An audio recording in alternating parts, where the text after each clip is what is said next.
Welcome to Mind Love, episode 192. Today's episode is all about masterminding with the 4 characters of your brain, with the famous Dr. Jill Bolte Taylor. The pain is a group of cells inside of our brain. And when we recognize that we have all the energy in the brain has gone to that circuit and it seems so powerful and it feels like it's never ending. And then I become related to that's who I am and my pain is who I am. And it's like, no, it's not. It's a part of our brain. And we do have the power to get to know and strengthen the other characters. And that's one reason why it is so important, Melissa, that we get to know these 4 characters because they are the ones that are healthy. So how do I create health inside of my own self? I figure out when I move into my pain, what can my character 1 do to help me? Turn up your frequency with Mind Love. Bite-sized brain hacks for seekers, dreamers, and doers. It's time to give your mind a little love with your host, Melissa Monti.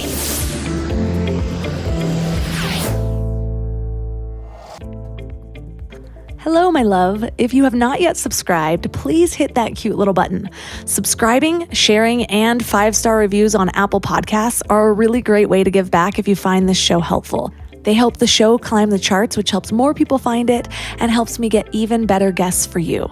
Today, I'd like to share a review from Jordan Lumbey, who says, I'm in recovery from drugs and I'm in my early 20s. My mom sent me to this podcast and it's changed my life and opened my eyes and heart to loving myself and the world around me even more. Thank you, Melissa. Well, thank you so much, Jordan. I'm sending you so much love in your recovery process, and I'm so grateful to have you as a listener. Remember in the book Think and Grow Rich when Napoleon Hill talks about having your invisible counsel? People you know so well or have studied so much that you can actually figure out what they would do in a situation without having to ask them in real life. Well, what if I told you that inside your brain, you basically have 4 completely different personalities, all with different strengths? And if you know them well enough, you can call upon their advice to make more well-rounded choices. It's kind of like having your own little mastermind inside your brain. Pretty cool, right? This is relatively new research, so before we get into that, it might help to understand how we got here. So I have a little science history lesson for you. Chances are you've heard of the label of being a right-brained or left-brained thinker. If you're logical, detail-oriented, and analytical, that is left-brain behavior. And if you're creative, thoughtful, and subjective, your brain's right side functions stronger. Or so we thought, since like the 60s. So where did this assumption even come from? Well, between 1959 and 1968, a neuropsychologist named Roger Sperry performed what he called the split brain experiments. He performed experiments on cats, on monkeys, on humans to study the functional differences between the 2 hemispheres of the brain. Well, the way he did these experiments was by cutting the corpus callosum, which is like this little bundle of fibers that connects the hemispheres together. And then he'd have them do these little tests. So he discovered that the left hemisphere of the brain was responsible for language understanding and articulation, while the right hemisphere could recognize a word, but it couldn't really articulate it. And then he found that the human brain has specialized functions on the right and the left, and that the 2 sides can operate practically independently. So for example, the right eye is actually controlled by the left hemisphere, so it crosses over, and the left eye is controlled by the right hemisphere. So he taught this group of cats that when they saw blocks with one eye, for example, the right eye, the food was under the circle block. But when they saw it with the left eye, the food was under the block with a cross. And then he taught the cats to differentiate between the 2 objects with their paws. So they would actually push the correct wooden block back to get the food. So if the cat's left eye was covered and they were looking out of the right eye, they would push back the circle block because they'd know that's where the food was. Well, when Sperry removed the eye patch and the cats could see with both of their eyes, he did the same experiment. Well, now that they could use both eyes, they actually hesitated, and then they chose both blocks. So remember, like I said earlier, the right eye connects with the left hemisphere and the left eye connects to the right hemisphere. Well, Sperry suspected that since he cut that corpus callosum, the fibers in the middle, in those cats, the hemispheres couldn't communicate at all. And if the hemispheres can't communicate and the information from one eye only went to one hemisphere, then only that hemisphere would remember which block had food under it. So he concluded that the cats remembered 2 different scenarios with 2 different hemispheres. So it was kind of like the cats had 2 different brains because their hemispheres couldn't interact, and each hemisphere acted like the other one didn't exist at all. Pretty crazy, right? Well, somehow from that experiment, the rest of the world determined that people are either right-brained or left-brained, and that one side is more dominant depending on what you're good at. I have no idea how it got so twisted, but it does kind of make sense, right? If I'm an artist and creativity is ruled by the right side of my brain, it's not that crazy to think that that side might be more dominant, right? Well, this newly released research shows that there's no evidence within brain imaging that indicates that some people are right-brained or left-brained. In this new 2-year published study, University of Utah neuroscientists scanned the brains of more than 1,000 people, all aged 7 to 29, while they were either lying quietly or reading, and then they measured their functional lateralization. So lateralization is the specific mental processes taking place on each side of the brain. They broke the brain into 7,000 regions. And while they did uncover patterns for why a brain connection might be strongly left or right lateralized, they found no evidence that the study participants had stronger left or right brain network. So it is true that some brain functions occur in one or the other side of the brain, like language tends to be on the left, attention more on the right. But the brain isn't this simple. For example, even though the left hemisphere controls language, the right hemisphere is involved in processing some aspects of language, kind of like intonation and emphasis. And as for personality differences, while it is true that some people are more analytical and other people might have more creative thought processes, they aren't really using one side of the brain or the other. So what does this mean for you in your life? It means that your brain is working together. And not just the left and the right hemispheres. Each hemisphere is also divided, whereas part of it processes thinking and the other part emotions. So you have left thinking and right thinking, and then left emotions and right emotions. So that's 4 parts. Well, back when we thought people were just right or left brain dominant, we tended to favor our gifts. So it was assumed that anyone who's artsy and creative is right-brained, so they're also obviously pretty bad at math, and can we really expect anything different from them? And then any of the people who liked math and sciences were left-brained, so they were probably not a very good writer, so we're not going to expect that of them. Well, it's interesting because I remember talking about this back in school, and I always felt a little in between. My best subjects are math and writing, well, at least they were back then. Well, it was kind of funny because we actually did an assignment on this concept to determine if you're more left or right-brained, and I did land right in the middle. But somehow this didn't really make me feel like stronger on either side. I just kind of felt a little bit mediocre across the board. And then it turned out the truth is that none of those results were accurate anyways. Besides, instead of getting people to further enforce their strengths and avoid all their weaknesses, we should have been supporting people and getting their whole brain to work together. Which brings us back to the idea of the mastermind inside of our brains.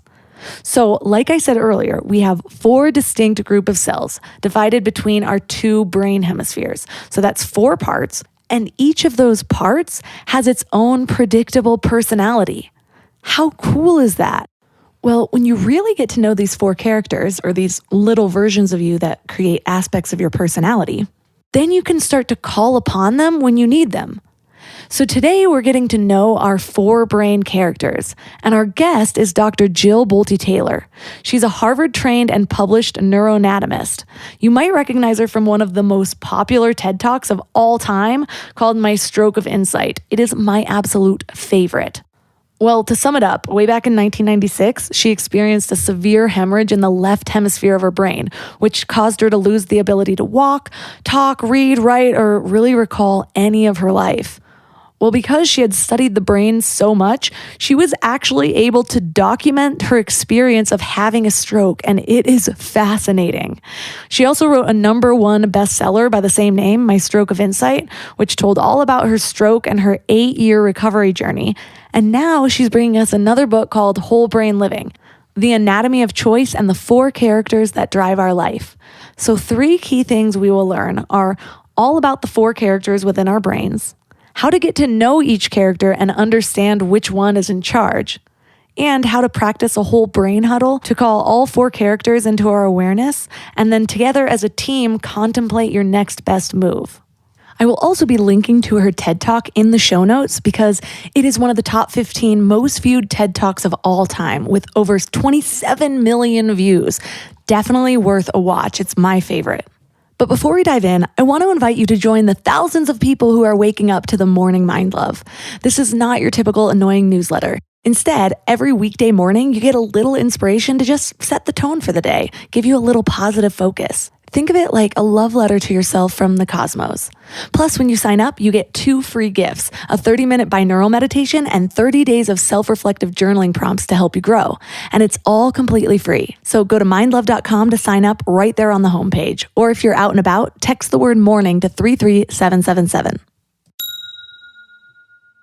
And now let's welcome Dr. Jill Bolte Taylor to the show. It's great to be with you, Melissa. Thank you. So I am so excited to have you here today. Not only were you the very first TED Talk I ever saw, but also I took a very intensive public speaking course and we watched your TED Talk and dissected it. And so it was not just me that was enthralled by it, but everyone in the room. I ended up telling them that I'm interviewing you today, and they're all like fangirling, saying, "Oh my gosh, if I could have one person in a room, it would be her."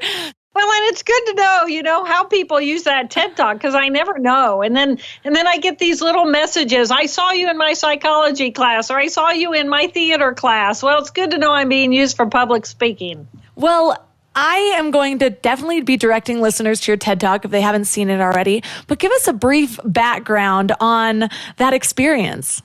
So I grew up to study the brain because I have a brother diagnosed with schizophrenia, and he's only 18 months older than I. So he's the closest thing to me that exists in the universe.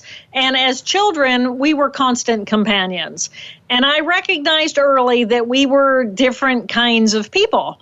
And we could witness the exact same situation, but walk away with very different interpretations about what just happened. So because of him and my relationship with him, I became very interested in what is normal, what am I, what is human life, and body language, facial language, intonation, all of that. So I eventually grew up to become a brain scientist, a neuroanatomist. And so I was teaching and performing research at Harvard Medical School. And then one day I woke up and I had a major hemorrhage in the left half of my brain. And over the course of 4 hours then, I watched my brain completely deteriorate in its ability to process information. So after that morning, I could not walk, talk, read, write, or recall any of my life. And I essentially was an infant in a woman's body. And then it took 8 years of intense work for me to completely recover. So because of your previous work and studying the brain, it gave you sort of additional insight during that experience. But it's interesting because as I was listening to you for the very first time, I thought it almost sounds like being on some sort of drug or something like that, And a lot of times when people leave an experience like that, they don't have that kind of recollection. Was it because of your understanding of the brain that you were able to track that process in that way?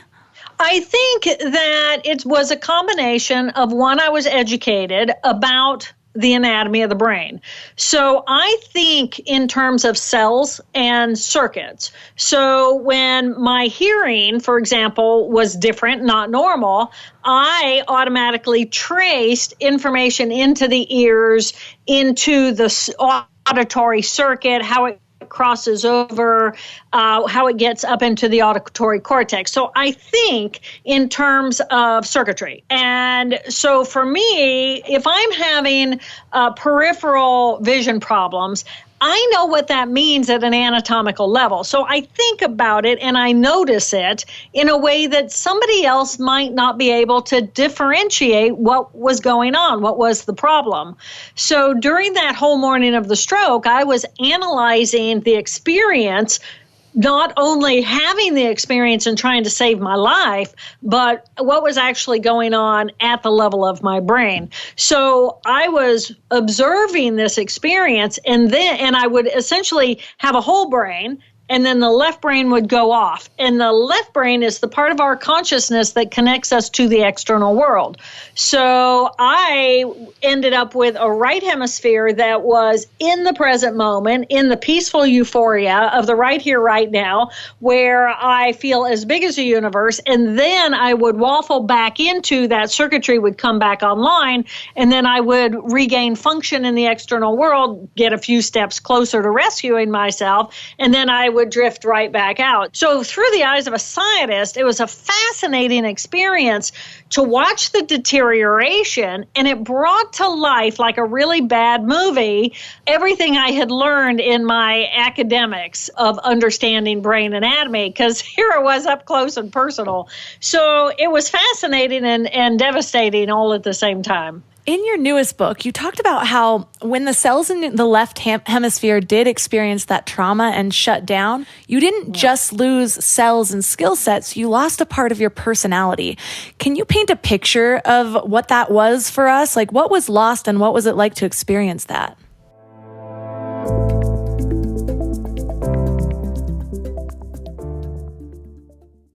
I like to cook, and I'm pretty selective about the foods I eat, so there was a time that I thought a food delivery service just wasn't something that I'd be into. Fast forward to balancing motherhood, work, and my healthy lifestyle, and oh my God, I am not sure I'd survive without it. Having nutritious, plant-based, organic meals delivered by Sakara has been one of the most helpful ways in which I've outsourced parts of my life. Sakara is a nutrition company that focuses on overall wellness, starting with what you eat. Their organic, ready-to-eat meals are made with powerful plant-based ingredients and are designed to minimize sugar cravings, boost energy, improve digestion, and get your skin glowing. Just knowing that the meal planning, grocery shopping, and meal prep is done for me at least some of the days of the week really helps me focus on creating quality content for MindLove, and most importantly, helps me to spend more time with my baby. Along with delicious plant-rich meals, Sakara also offers daily wellness essentials like supplements and herbal teas to support your nutrition. Experience their best-selling Metabolism Super Powder and Metabolism Super Bar to control sugar cravings, reduce bloating, boost energy, and reduce fatigue. Sakara is the most quality food delivery service that I have found so far, so if you've been meaning to try one, now is the time, because right now, Sakara is offering my listeners 20% off their first order when they go to sakara.com/mindlove or enter code mindlove at checkout. That's Sakara, SAKARA.com/mindlove to get 20% off your first order. Sakara.com/mindlove. Remember when we learned not to stare at the sun because ultraviolet light can burn your retina and seriously damage your eyes? Well, did you know that sunlight is also the most significant source of blue light? Given that we're not all staring at the sun, overexposure to blue light from the sun generally isn't a problem. But blue light exposure from all that screen time, however, is linked to problems like blurry vision, eye strain, dry eye, macular degeneration, and cataracts. Plus, it can also affect your ability to fall and stay asleep. So, are we all doomed? No, because thankfully 5 years ago, Felix Gray realized that our eyes aren't meant to look at screens all day, and they designed glasses to make daily screen time more comfortable and the workday more productive. Since I became a work-from-home entrepreneur, I really started to notice the effects of all-day screen time. Itchy, watery eyes, blurred vision, and sometimes even headaches. But Felix Gray glasses made all the difference. They have a bunch of frame styles to choose from, and I found the Lovelace frames in pink, and they are as fun to wear as they are effective in relieving my eye strain. They're so cute. So if you're spending hours in front of screens each day, get yourself a pair of glasses made for the 21st century and designed for modern, hardworking eyes. You have nothing to lose, except maybe eye strain. So go to felixgrayglasses.com/mindlove for the best blue light glasses on the market. That's FELIXGRAY glasses.com/mindlove.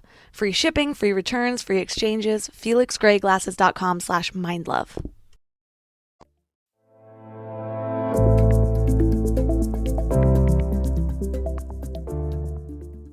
Can you paint a picture of what that was for us? Like, what was lost and what was it like to experience that? So I brought of course, I have a little brain model here If I can get it. Now it's falling apart. So my left brain's going, oh no, my brain is falling apart. Very much like that morning. So give me half a moment here. Okay, so here's a brain model. And the brain is divided into two hemispheres. And on the morning of my stroke, and normally people are using their whole brain. So right now, both of my hemispheres, your hemispheres, are contributing to how you're perceiving this moment. So right now, you're looking, you're observing, you're in the present moment, you're learning, you're in the present moment. And at the same time, you're associating it with information that you already have, which is about that left hemisphere. So the left hemisphere is the hemisphere that I lost on the morning of the stroke. And when you think about what does the left hemisphere do, the right hemisphere is a right here, right now machine. It's all about the present moment. So it's bringing information in from the external world and processing it in the present moment. So I'm going to have emotions about the present moment and thinking of the present moment. The left hemisphere is a time capsule in that it gives me temporality. I have a past and I have a future. Well, I don't have a past and I don't have a future. I have a right here, right now. But because this machine is designed to bring information in about the present moment and compare it to any experience I've had over time, that's these amazing cells that create that level of consciousness. And in the past and future, I have emotion and I have thinking. So what happened for me on the morning of the stroke, when the left hemisphere went offline, I lost my emotional tissue, which is going to be all of my emotions from the past. Well, my emotions from the past are excited. It's any trauma that I've ever had. It's any pain or emotion of the past that is negative or positive. So even my elation or the pride that I felt when I graduated with my doctorate, it disappeared, as did all the trauma from growing up in relationship with someone who was not well. And then all of my academic knowledge that I had learned in the past, I lost all of that because this is where language is stored. So I lost the left hemisphere. I lost the group of cells in my thinking tissue that defines the boundaries of where I begin and end. I know that this is my face, but these glasses are not a part of me because I have a group of cells in my brain that define me holographically for my perception of self. So now I have an individual. I have an ego. I have individuality. I have a name. I have an address. I have a telephone number. I have an education. Me in that left hemisphere.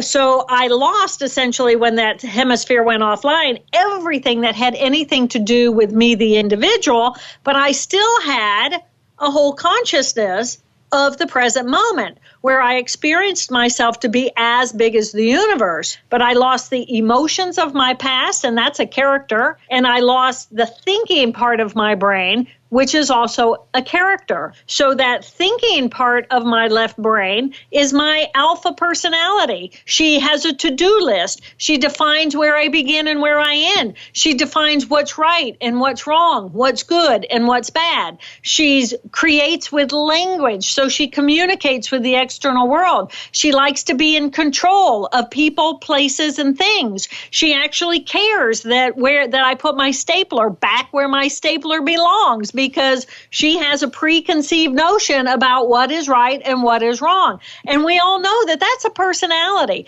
I have that personality. You have that personality. And that personality, that get it done girl, is very different than the emotional, painful personality character of my past. So when I lost that left hemisphere, I lost both of those characters. But in the absence of them, what I gained were the characters of the right here, right now experience. Was that a prolonged period where you were still living on like one side of the brain where you didn't have a beginning or end? Or did you get that back faster? And also, did you start to get those emotional parts of your past back, or did you have to, did you rehabilitate your brain and then basically start that part from scratch, if that makes sense? Sure. So when you think about, well, what is that left brain? That left brain is cells. Cells perform a specific function in circuits. So in my brain, the emotional tissue, I lost that personality. She's gone. I don't have I don't have the same emotions of my past that I did before the stroke. Now, I can remember traumatic things or great things that happened in my past, but they don't have an emotion attached to them, if you know what I mean. That sounds so freeing. Well, the losing the traumatic parts, I guess. It was amazing. It was amazing. And I have to say, losing the good parts was worth losing the bad parts. It was amazing. So, but that was gone forever. So that character, though, she got reborn on the morning of the stroke. She started over again. So I do have that character, but since the stroke, not before the stroke. The thinking character, she came back online. And she came back because of the language. I regained language. I had to learn to speak from scratch, but it came back quickly because I had known language before. Once the swelling and inflammation from the trauma in that left hemisphere calmed down and I had surgery to remove a blood clot the size of a golf ball, then that left hemisphere thinking character could begin to come back online. But I had to learn everything again. I did not know what a mother was, much less who my mother was. So I had to regain language. I had to regain an identity, an individuality. And it took, I say it was 8 years before I felt as though I was an individual again and no longer a fluid. I had become a solid again instead of being a fluid. So it was quite a wild trip. So from that experience, how did that change the way that you relate to your brain or understand how you're able to sort of access the left versus the right brain? Well, I gained a really clear understanding about what's in my right hemisphere. What is the emotion of the present moment? The emotion of the present moment, which I refer to as, I talk about this as 4 characters. The 2 characters in the left hemisphere and then character 3 and character 4 in the right hemisphere. So what I gained when I lost the left hemisphere's inhibition on that right hemisphere was the emotion of the present moment. And the emotion of the present moment is experiential. What does it feel like to have my clothing against my body? How much humidity is there in the air? And it's an adrenaline junkie. It wants to go jump into the lake and swim. It wants to feel the water. It wants to enjoy as it moves through water. So it's very experiential. So if you like to do wild, high-risk things, then that's your emotions of the present moment, character 3 personality. And then the thinking of the present moment. Imagine what it's like to just have a present moment.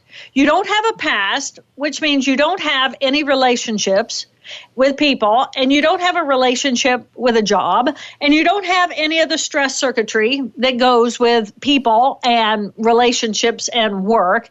And all you have is the right here, right now, and you don't have the definition of self as an individual. Instead, you feel as though you're as big as the universe.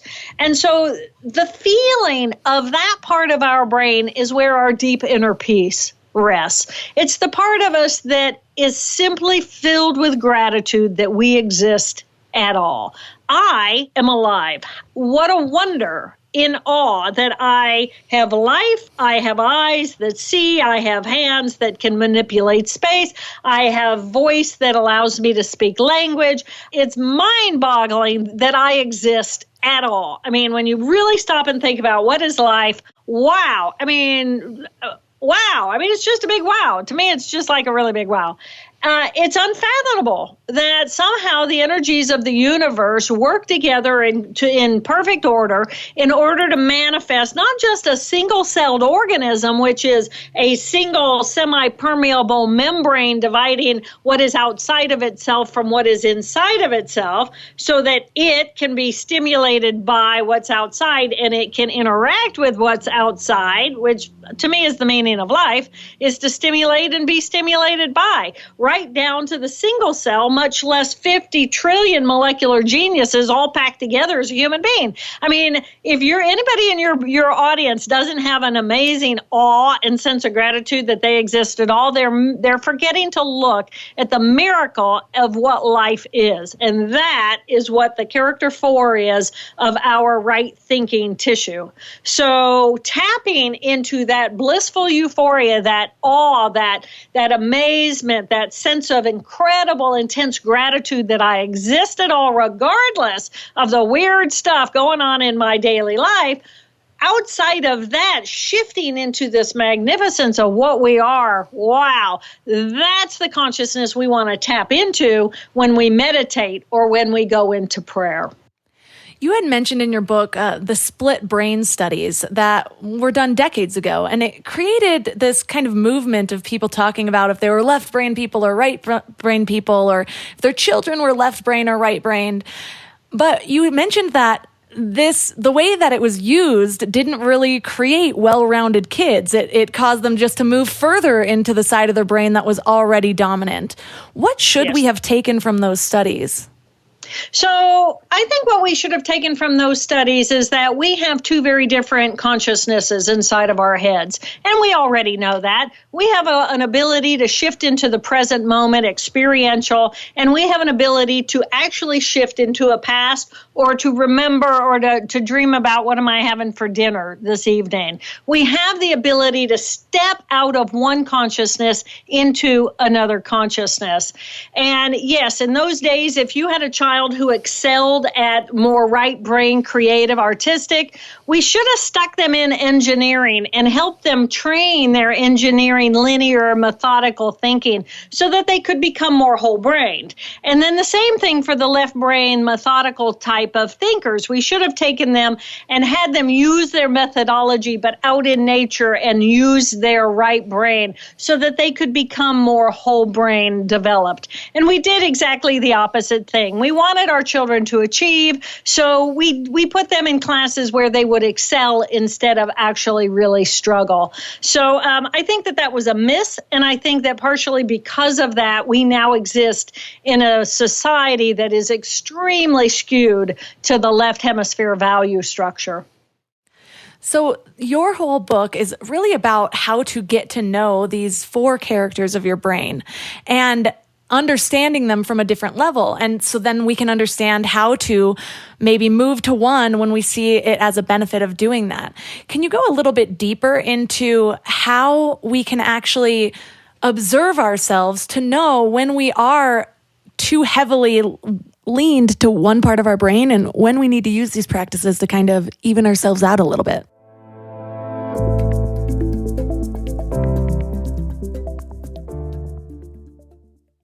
If you're a new mom like me, you are probably overwhelmed with information about what to do, what not to do, and what to buy.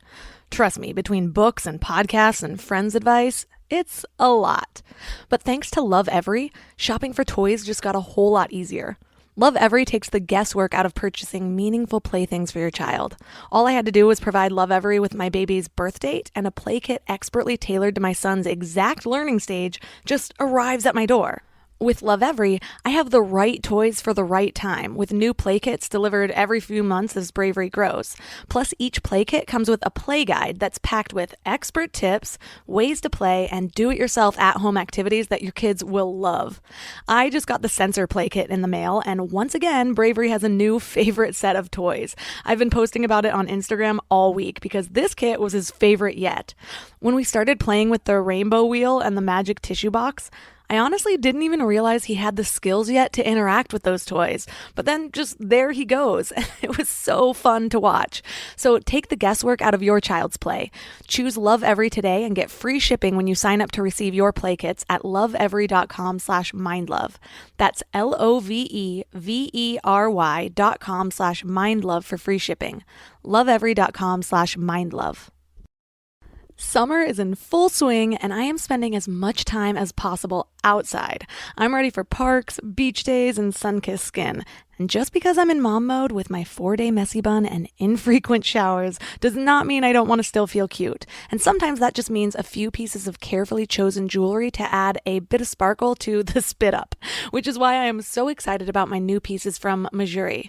They make fine jewelry for everyday wear, minus the traditional 10x markups. Their pieces are fairly priced, handcrafted, ethically sourced, and made to last. I'm talking 14-karat solid gold staples that don't wear out or scratch easily. So no more green fingers or fine jewelry that oxidizes. Mejuri is feeling my summer celebration vibes with their latest campaign, Summer Forever. You can dive into the season with fun and unique jewelry styles that are of such high quality, they're perfect for long days in or by the water. From the latest chains that you never have to take off to bold hoops and diamonds made to shine, your summer jewelry search officially starts here. Plus, if you need a little help deciding, Mejuri offers virtual shopping assistance. You can get all your burning questions answered using the one-on-one live chat with a Mejuri stylist. Find all of your summer glam and gifts at Mejuri.com. With quality pieces for every budget and for everyone, including women's, men's, and unisex pieces, you're sure to find exactly what you're looking for. Visit Mejuri.com/mindlove for 10% off your first order. That's MEJURI.com/mindlove for 10% off your first order.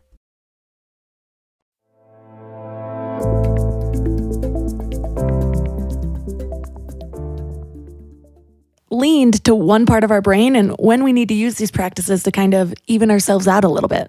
Absolutely. So we think about the brain as this one big mass, and it is a big mass, but it's made up of these 4 primary modules of cells, these 2 emotional groups of cells and these 2 thinking groups of cells. And we do have the power to choose moment by moment who and how we want to be in the world. And that was how I ended that TED Talk. We have the power to choose which group of cells we want to dominate at any time. You can choose right now to go have a business call. Right now, we're on Skype. We both show up as our character 1. We're in our left thinking. We knew to wash our hair. We knew to put on our clothes. We knew how to be punctual, to look at each other at the same time.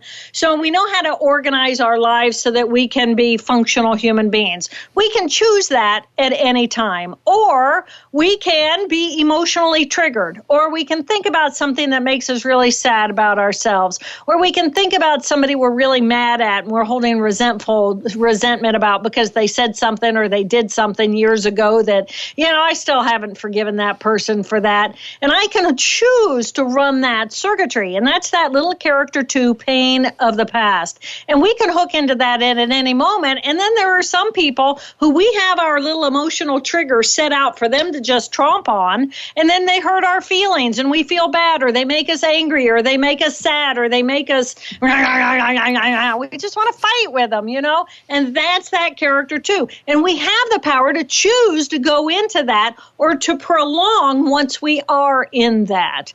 We also have the ability to go into the present moment, playful spirit that is creative and open and expansive, and it's friendly, and it wants to play, and it colors out of the lines, because the left brain is the part that says, no, you got to color inside of the lines. And by the way, those leaves ought to be painted green instead of blue. And it's like, no, my right brain doesn't care. I like this color blue. I'm going to make a blue tree. It doesn't care. It's just open to all possibility. And then we can choose to walk in nature and calm ourselves and to feel a sense of gratitude that we are alive and that we have the ability to share this planet with other beautiful souls. And wow, humanity, parts of it might be a mess, but part of it are so beautiful. And I want to be a part of the beauty, and I want to encourage that piece of who I am. So we do, once we know who these 4 characters are inside of our brain,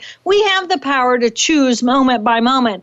And those conversations going on inside of your head where you're having conflict or disagreement, it's probably those 4 different characters in conversation. And when you get to know who's doing the speaking, but based on their values and what they want, then everything starts to make a whole lot more sense about what's going on inside of your brain. And it's not like, oh, I'm just running on automatic reactivity, and I do have some say in who and how I want to be. And wow, if that's not personal freedom, I don't know what is.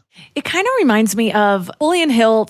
His book, Think and Grow Rich, he talks about this concept of like a mastermind and getting to know different people that you idolize. And the more you know them, the more you start to understand how you think, and then you can consult them when you're making a big decision. Only this is bringing it all into the parts of yourself and realizing that you have these sort of different personalities depending on what part of your brain that you're accessing. And so depending on if you're feeling unbalanced, which can be caused by environmental factors, who you're around, if you're stressed or not, and you can kind of consult these different areas of your brain and bring them to the forefront. And so what types of questions should we be asking ourselves to better get to know the different characters of our brain? So I look at each of these characters and I say, okay, first of all, identify that part of yourself.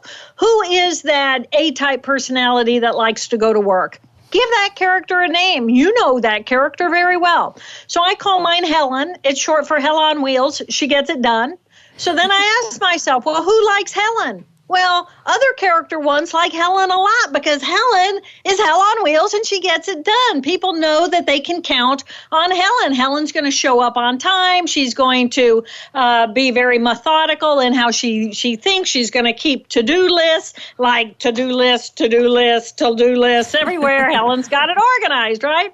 So I get to know that. Who does not get along with my Helen? Well, there are people, they call me up and I answer the phone as Helen, and Helen says, hello. And then they say so-and-so, and I say, it's good to hear from you. What can I do for you? Right? Because I'm busy. I'm doing my to-do list. So it's like, no, I don't want to go into my character 3 and just be a chatty, playful person. I'm busy right now. And my friends recognize Helen and they'll say, well, hello, Helen. I hope you're having a good day. Do you think maybe someone could call me back later this evening? And I know what they're saying. They're saying, well, I don't really want to talk to Helen. I want Jill, or I want, character number 3 who has another name. We'll talk about that one. But it's a matter of really paying attention to each of these characters. Who gets along and what likes that person? Who doesn't get along with it? If you go home as your character 1 because you've been in character 1 at work all day, and you come home and the kids' rooms are a disaster, and you bring Helen home, what's Helen going to do? Helen's going to holler at the kids. You kids, you need to clean up your room because Helen has come home and needs order. Well, what if my more playful character 3 comes home? Well, I think the kids would like that a whole lot more. And so then, they may come running up and bombarding me because they really like that part of me. But kids know to stay away when the character 1s are out. And then the character 2 is this not very happy, I'm not good. And if I'm not good, misery loves miserable company. And I don't want you to be good either. And that's when everybody pretty much flees, unless there are some people in our life who know how to help us heal ourselves. And so when I was in my little character 2, I would call my mom, and my mom would become her character 4, which was loving and open and filled with gratitude. And she was supportive and she was nurturing. And so we think about, you can roadmap your different characters. You can roadmap how they communicate with one another. And you can roadmap other people in your life and how other people interact with each of your characters. And if you have a character then that is often a character 2, and you go and you hang out with them, and then you don't feel better when you're with them, you kind of move into your character 2, and then you go home and then your family has to manage your character 2 because now you're not very happy either, then you need to pay attention to the routinized patterns of how we're influencing one another, because each one of us has 4 characters. So every relationship we have, there are 8 characters here for us to navigate. And so let's say you and I are pals, and you and I, we like to play together, and we like to go out on nature walks, and we like to chase the turtles, and we like to, just get out and go on adventures and be creative together. And so we play together as 3s really well. But then you might not like my 1 very much because, she's not as much fun as as my character 3. So we get to know our relationships with one another, and we learn how to be supportive, and we can learn how to have a healthy relationship inside of our own heads between our own 4 characters, as well as in relationship with other people's 4 characters. And it's beautiful. It's a beautiful, beautiful tool to use. That makes so much sense as to why there are times when I know that there's only one person I want to talk to, and it's like, it seems like the more I make a name for myself, I suppose, the more I'm seen as a certain way, the more I have these desires to be like, I just want my old friend that I hung out with when I was 22, that we could drink wine with and bitch about things. I don't want to be in my higher self today.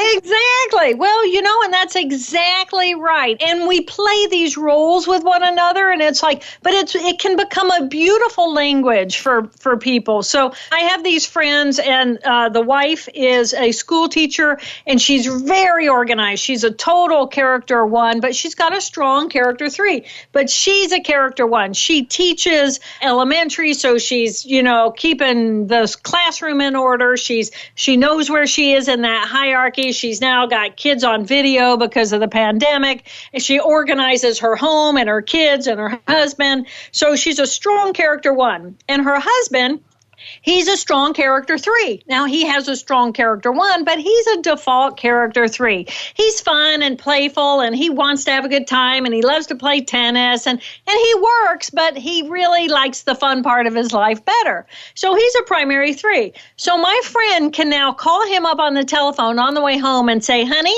I'll tell you what, I'm coming home, and I need you to be a character 1 for 30 minutes. And if you can give me character 1 for 30 minutes and help me get this done, then we can go be playful character 3s the rest of the evening. And he's thinking to himself, well, that's a deal. Yeah, come on home. I'll help you out. So then imagine if she hadn't made that phone call. So now he's at home. He's excited. She's coming home. He wants to go play tennis because he's been working hard all day, and now he wants his 3 to go out and play. And so she comes home now, and she says, no, honey, I can't go play tennis. I need you to help me do this chore. And he's going, well, I don't want to do a chore. I want to go play tennis. So he moves into his character 2. And then she goes into her character 2. And it's like, well, I can't do all this alone, and I need your help, and you're not available to help me. And they ruin the evening. And just by understanding this language, we can communicate with one another so much more easily.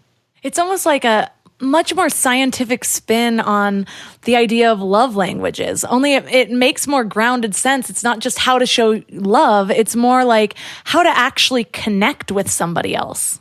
Yeah, how to understand, how to value, how to support, and not just someone else, but myself. So think about the relationship inside your own head. Many of us, our character 1 is very critical. It critically judges. Now, that doesn't mean it's mean. That means it is discerning differences, focusing on differences instead of similarities. So the left hemisphere, I might be a workaholic. I might have found that the best way for me to not be in my emotional pain and my trauma from the past is for me to put in a 40, 50, 60-hour week. So I'm busy, and And then my character 3 comes online and says, I'd really like to go to the sewing store and pick out some new fabric because I'd like to make something. And then the character 1's coming on going, What a waste of time. I can't afford that time. I got to work. We got to work. We got a job. And so the 1 cannot respect the value or the desires of a whole part of ourselves. And so what happens then is we just become so much more skewed in that left brain circuitry, which is our stress circuitry, and we never get the pause. And we have to have, as living organisms, we are a push and a pause. We are a push and a pause. We're not like a robot that you plug in or a computer that you plug in and it runs and runs and runs and runs and runs until the battery runs dead, and then you got to get a new battery or get a new machine. We're not like that. We're living creatures. So we have to have a push and we have to have the pause. And the push is in that left brain that says, let's get it done. Let's do the job. Let's show up for what we need to show up for. And then the right brain comes in and says, so let's say the left brain is trying to work out a mathematical equation or whatever, some proof or some kind of problem, any personal problem. And we're just like, we're thinking about it and thinking about it and thinking about it. And we're just feeling stress about it. Well, when we walk away from that and we go and we cook a pleasant dinner with somebody we enjoy, or we go for a nice walk in nature, or we go for a run or a swim or whatever it is we like to do athletically, get back into our body, get back into the present moment, then it's like we get refreshed. And then, when we go back to work, we work better. We work better because we gave ourselves some space to try to figure out options, possibilities for solutions. So you have a practice called the brain huddle, sort of what you started to touch on there, and how to work with these different areas of our brain or understand when we need to have that pause. Explain what the brain used for and what the benefits are. So the brain huddle is the action of these 4 characters. And I'll take a brain huddle 20 or 30 times a day. And all it is it's based on BRAIN, the acronym. Of course it is, brain. So B stands for breath. So our breath is the first thing that happens when we become alive, and it is the last thing we do before we die. So the breath is in the present moment. So as soon as we bring our mind to the breath, we breathe in, we let it out, we bring in a consciousness of the present moment. Well, if you're really going to have a piece, a time, where am I? What's going on? Remember to be conscious about the present moment. B, breath. Bring your mind to the present moment. R is recognize which of these 4 characters am I in? Who just called the brain huddle, right? Who just called it? So my character 1, Helen, she might call the brain huddle right now. So I'm going to have a brain huddle. Team, we're having a huddle. Okay. So B, breath. I'm breathe in the present moment. R, recognize which character called it on. Okay, Helen called it on. A is appreciate the fact that I have 4 of me in here. Okay, Helen happened to be online in that moment, but I got 4 of me in here. So I appreciate that I have 4. A, inquire. Well, which one do I want to be? Do I want to stay in my one or might I want little Pigpen, my character Fun 3, to pop out? Because she's completely different. She's a whole different interview. She's got other things to talk about. She's excited about other kinds of things. It's amazing. So inquire, well, which one's appropriate to bring out? Which one? But they're talking together. They're all online. And then N stands for navigate. Navigate, well, the next moment, which one is it appropriate for me to show up as? But it's moment by moment by moment. In the present moment, a moment, it's not just like a second and then it's gone. A moment might be putting my socks on. It might be 10 seconds. It might be 30 seconds. But a moment is a moment. A moment, and then navigate the next moment. So one moment I might be one character, and then the next moment, another one will pop in. But if I'm consciously paying attention and I'm consciously choosing to call 20 or 30 brain huddles in the course of a day, then I'm really paying attention.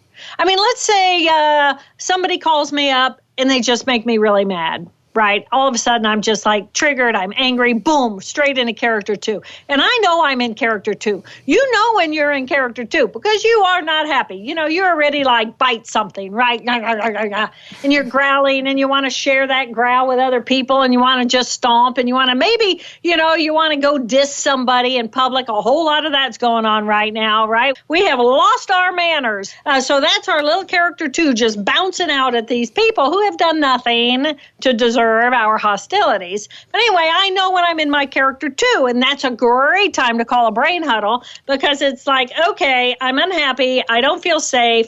From the moment I think a thought that stimulates a negative emotion or a positive emotion, and then a physiological chemical gets dumped into my bloodstream, it flushes through me and floods out of me, that takes less than 90 seconds. So when I feel that my little character 2 hostile, unhappy, feeling resentful, feeling fearful, feeling embarrassment, feeling frustrated, feeling exasperated, feeling all of those things that were a lot that count on something that in the past that has happened, then I know when I'm in that character 2. And my character 2 has the power to say, breathe. I mean, how many times do we do this anyway?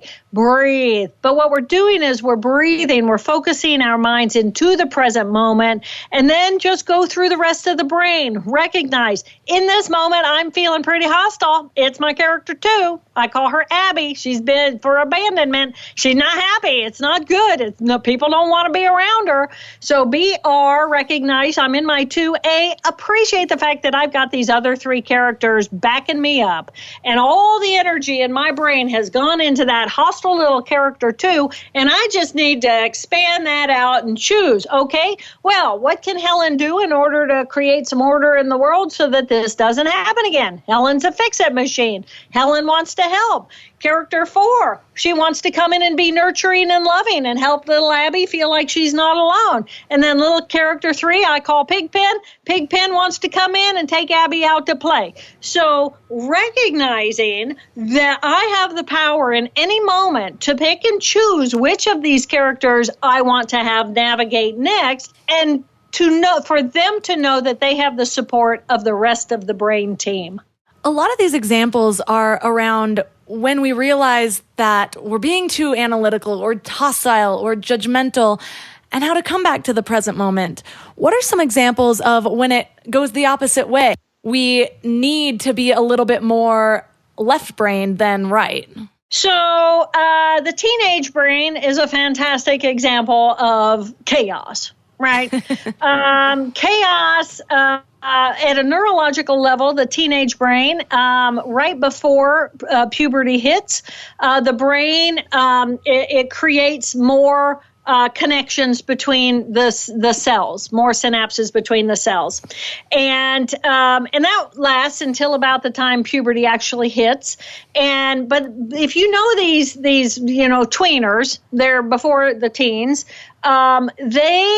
they're brilliant. They're like little suction machines. They're sponges. They want to understand everything. They want to understand why. They want to understand. They want to learn. They want to read. They want to play. They want to do this. They want to do that. Now, the disadvantage of the chaotic mind is that it's distractible. But the beauty of the chaotic mind is that it's filled with a lot of stuff, right? So then during the puberty years, the kids actually lose half of the synaptic connections in their brain. So they actually lose half their minds. So that's a good example of I live in chaos. I used to know who I was. I was very familiar. I had these certain friends, little girl friends when I was a little girl, little boys and little girls, and I like to do certain things, and I like to do crafts, and I like to swim, and I like to do this with them, and I like to do this over there. But then all of a sudden, I'm going through this neurological rearrangement, so I barely even recognize myself. On top of that, I've got a body spurt going on for growth. I've got hormones blowing through me so that 1 minute I'm happy and 1 minute I'm crying, and that's like life is hard, and it's all biological. And then we get really aggressive because we're actually growing testosterone receptors on our amygdala, and the amygdala is the group of cells in each hemisphere that is designed to ask the question, am I safe? So if information's coming in and I'm not feeling safe, then I move into my fear, I move into my rage, I move into my anger, my testosterone's off the charts, and that's a natural environment for more right brain chaos.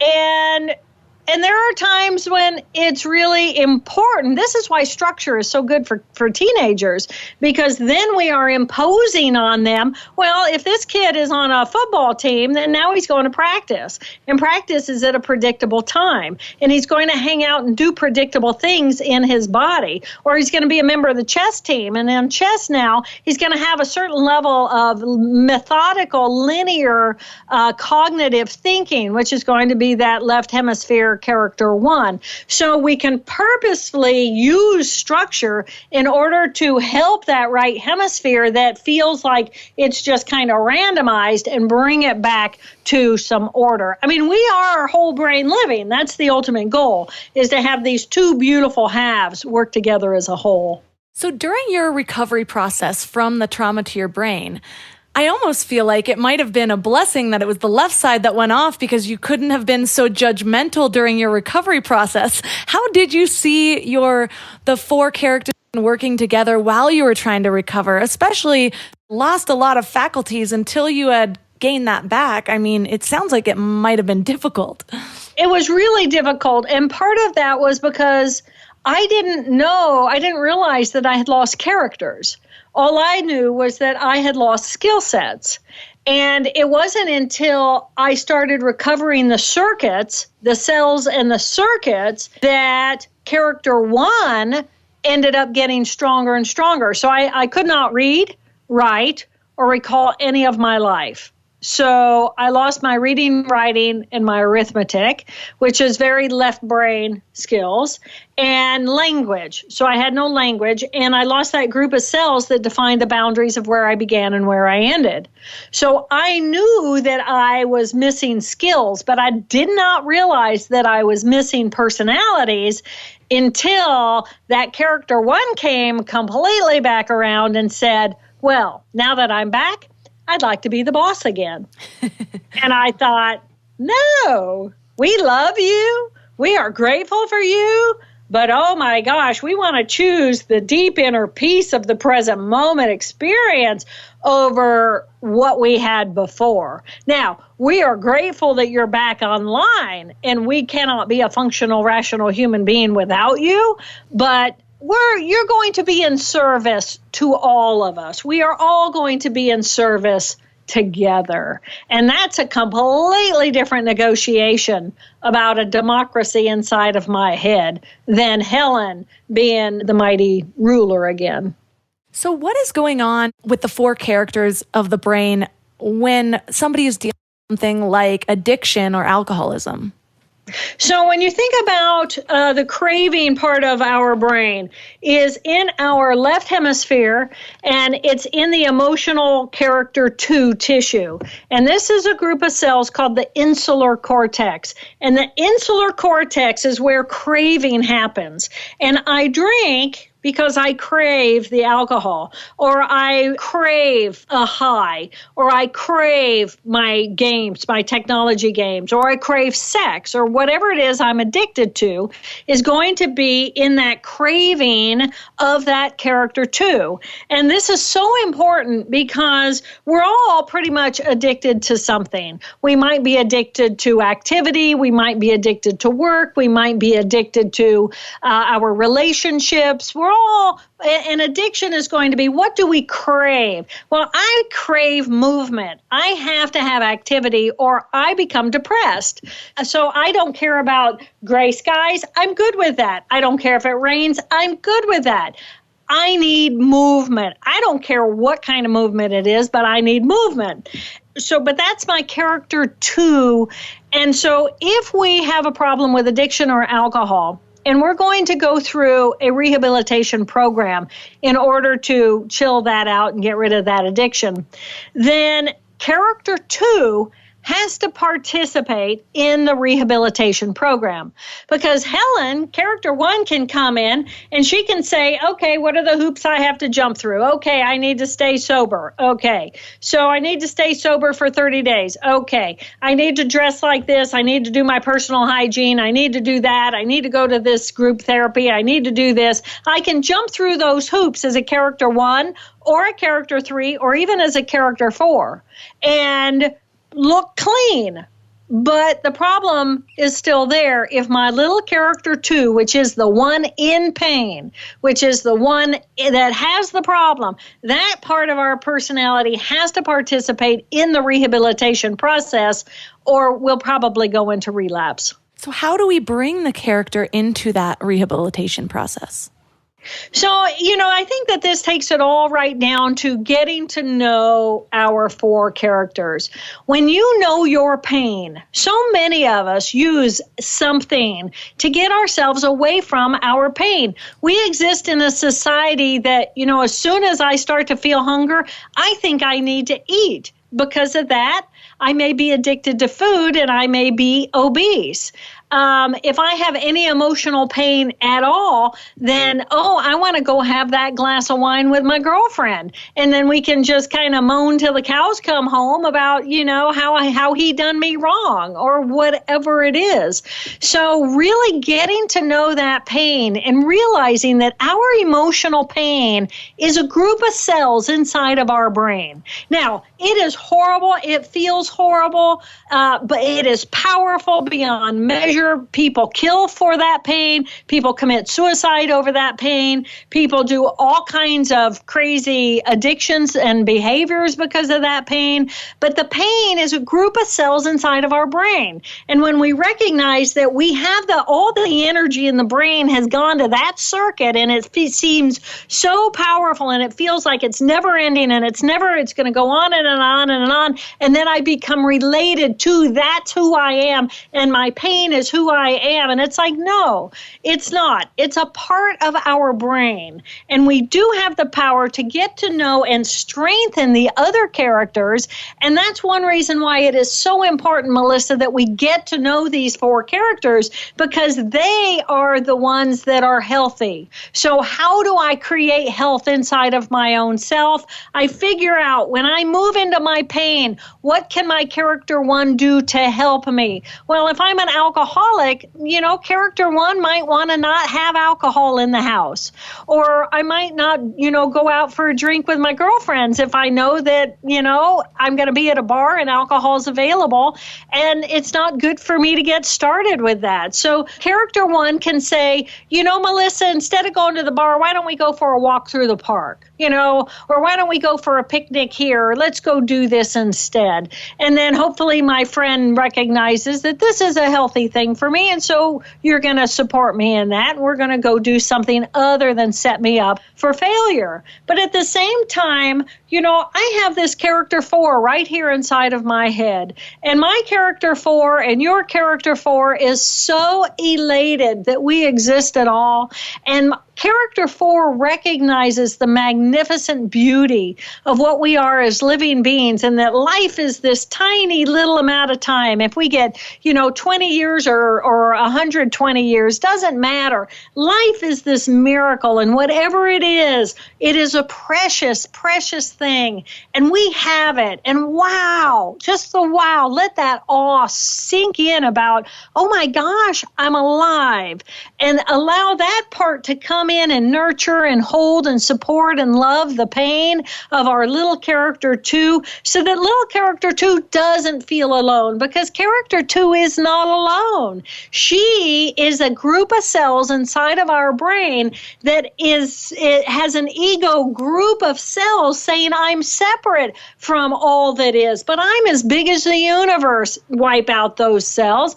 I'm open and I'm expansive. And what's it feel like when you stand at the mountaintop and you look over the vastness and it's like, wow, life, wow, the planet Earth, wow, how everything works together and how beautiful it all is. And allow the different characters inside of our own brain to self-soothe that little character too. And that is mental health.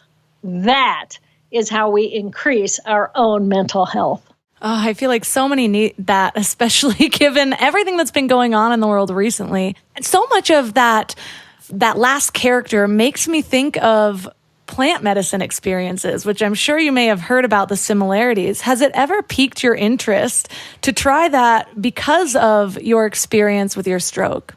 A lot of people say my experience of stroke, other than the fact that mine lasted 8 years and I had to, claw my way back, is very similar to a psilocybin trip, mushrooms. No, my answer to your question is no. I fought and worked so hard to get my brain healthy again that I will never purposely compromise it again. So the answer is no. Fortunately, I don't like alcohol, so that's pretty much not an issue.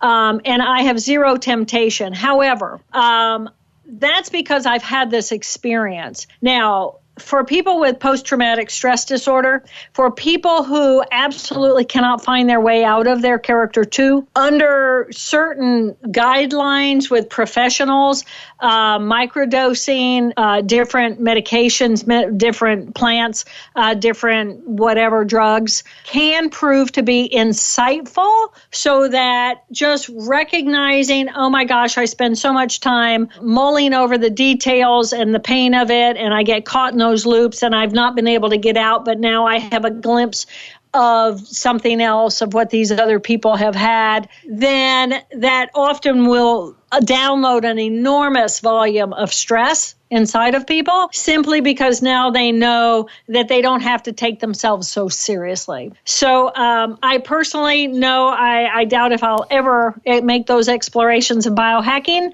But you know, it's quite common right now. And under protective circumstances, I think that that's a positive thing. But anytime you abuse the brain, you're killing cells. And you're not just killing cells, you're opening up new circuits. And literally a third, my brother was diagnosed with schizophrenia, and I grew up to study schizophrenia. So that was my area of expertise at Harvard. And I looked at the cells and the circuits of that. And a third of the cases of schizophrenia, and in order to be defined as or diagnosed with schizophrenia, you have to have a delusional thinking system, and you have to experience hallucination. Well, these are cellular structures and the way that the brain organizes. And literally a third of the cases of schizophrenia can be induced and have been induced by drug use. So I think it's really important that people recognize, you know, if you're going to take a hallucinogen and you're essentially saying to my brain, okay, brain, I want you to hallucinate. And so the brain has a hallucinating circuit. And so it goes in and it turns on that circuit, maybe by inhibiting or turning off other cells that are inhibiting that circuit. But you're telling your brain to hallucinate. Well, what if your brain doesn't get the memo that it's supposed to turn that hallucinating circuit off? And that's what's happening in a third of these cases. So people continue to have that circuitry running, and they have ongoing hallucination. And with that then comes a delusional thinking system, because their reality, their perception of reality has now been shifted. So I think it's really important that people pay close attention to what they're doing to their brains, because these are just little living organisms. And we need them to work right in order to be able to be functional humans. That's so terrifying. So what do you do now to maintain your brain health? Because I'm sure that's something that is of even more importance to you now than before your experience. My number one is sleep. I sleep. I play hard. I work hard during the day. I burn my energy. I keep I'm calling these brain huddles all day long. So I'm pretty mentally healthy and happy about it all. But I really buzz myself out, and I go to sleep when I'm tired, and I don't wake up until I'm done sleeping. I allow myself to get whatever my brain wants. But sleep is when the garbage collectors come in. I mean, you got to remember, these are cells, billions of little cells. They're eating, they're creating poop. Literally, I did say that. They're creating waste inside of your brain, and you have to, when you go to sleep, that's when the garbage cleaners come in and they clear out the waste. And that's why if you don't get plenty of sleep, you actually feel foggy in the brain, because you need more sleep. You need to clear out the waste. So sleep is number one. And then I pay very close attention to how much different nutrition, how much sugar am I eating? The sugar molecule is shaped in such a way that it's like a razor blade. So when it runs through your blood vascular system, it's literally cutting the walls. And that's why you're causing inflammation inside of your body. It's because you're creating damage, and then all the immune system has to go there and do repair. And that happens as a natural response of inflammation. So sugar creates inflammation. How much caffeine am I drinking? How much sugar am I taking? How much? I just paying attention to how do different foods feel inside of my body. Am I allergic to eggs? And if I'm allergic to eggs, then eggs are going to create more inflammation in my body. I'm going to feel sluggish. I'm going to have low energy. So I pay a lot of attention, 1, to sleep, and 2, to my nutrition, and number 3, movement. Move your body. We are not plants waving in the breeze. We are human beings. We have legs to move. We have arms to use. We have heads to think. We have mouths to use. Get it moving. Keep the blood vessels going and pumping. So those are my 3 big ones. Well, thank you so much for your research in this area. And I'm just so honored to be able to do this interview. This was my favorite hour of today. So for listeners that are interested in learning more about you and your newest book, where is the best place for them to connect with you online? drjilltaylor.com is the best. And the new book is called Whole Brain Living, The Anatomy of Choice and the 4 Characters That Drive Our Life. All of the links for this episode will be at mindlove.com/192. Your challenge for this week is to get to know the 4 characters of your brain. I will admit that going through her book makes it a lot easier to really identify all the characteristics of each of these characters, but you can also do it just by understanding that we have 2 hemispheres, and in each hemisphere we have a thinking and an emotional section. So your left is the detailed, the analytical, the logical. So you have an emotional and a thinking version of that side of the brain. And then on the right side is your more creative, thoughtful, and subjective side, where you also have a thinking and an emotional. So what would those characters be like? Maybe even choose characters from TV shows. I know one of my characters is definitely a Phoebe from Friends. You can do this challenge in a few ways. Really intimately get to know each quarter of your brain, or just know the basics. For me, it is helpful understanding that when I'm really emotional, that isn't all of me. There is this other analytical, thinking side of me that I can call upon. So what happens if I sit in stillness for a second, take a deep breath, and choose consciously to put the emotions on hold for a second? Sometimes putting the emotions on hold is easier than releasing them, because inside our minds, we're like, I can't release them. There's a reason they're here. And it feels like we need to hold on to it. So whatever you can do to tell yourself that it is safe to shift mindsets for a moment, then in that new mindset, you might realize that it's safe to let it go altogether. Or you might find a different way to approach the problem or the situation that you're in that yields more positive results. So let me know how it goes. And please share this episode. I was so excited to get Dr. Jill Bolte-Taylor on the show. She has been on one of my top lists of Mind Love guests for years. And if this isn't manifesting, I don't know what is, but her people reached out to me. So I felt pretty special about this one. So please do share this episode so I can appeal to more guests like her.